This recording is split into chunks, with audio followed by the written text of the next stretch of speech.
Bob Tomlinson, Poynette, softball head coach. As a coach, Bob, I imagine that relay from right, that's one of those throws, those plays that as much as everybody else loved that one, you probably appreciate it just a little bit more. Well, we practice that all the time.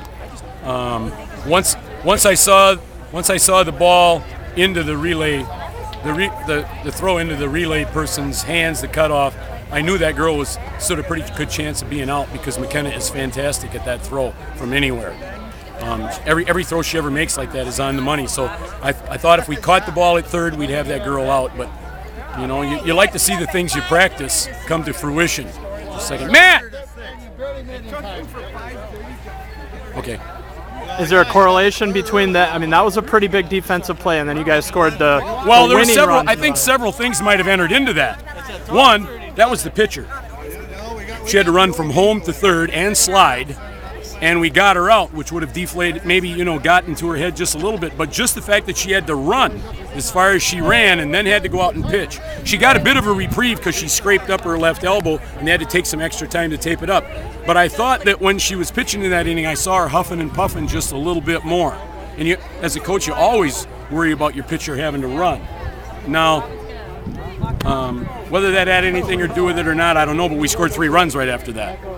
Offensively, the middle of the order did kind of like what they've been doing all year, how they produced. You guys got a lot of runs batted in from the middle of the order. Yeah, that's been happening all year, but the big thing is we got some production from the bottom of the order today. Lenius had 2 hits today, or I think she had 2 hits today, and she's just been getting better and better and better all season. She listens, she stays off pitches she can't hit instead of swinging at them all the time, and she got pitches that she could move, and she did. So, maybe she didn't drive in runs, but she got us to the top of the order another time. McKenna Kelsey at the top of the lineup again, 2 runs and got on to start that bottom half of the 5th when you guys scored the runs. Right, big at bat for her. She'd struggled a little bit a couple games before, but I think we have her back in the groove. Kirsten, how would you assess her effort pitching today? I didn't think it was her sharpest, but she got out of some jams. As far as her effort goes, it was fantastic. She was still throwing the ball 60, 61 miles an hour, but she was getting behind in counts and having to work from behind, and then it makes pitching tougher. So she had to make some pitches, and she made pitches, and we made some defensive plays. The only time we didn't make defensive play is when we didn't execute something we practice all the time. But that happens. She limited the damage. Sometimes that's the best thing a pitcher can do, right? Correct. Right. She made the right play. We always take the lead runner. She made the right play there. So we'll do that again tomorrow if that's the case. We'll take a lead runner going to third. They did as well. Cost us a run. You guys are back in the state championship game, and I guess win or lose tomorrow, you get a chance to defend the championship from a year ago. Talk about just this opportunity.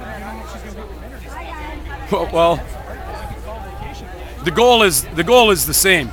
Try to be the toughest opponent that you can be for your opposition. We did that today, and the results are we're back in the state championship game. We'll try to be the toughest opponent that Pacelli has played all year tomorrow. That's all I can ask. So it's this.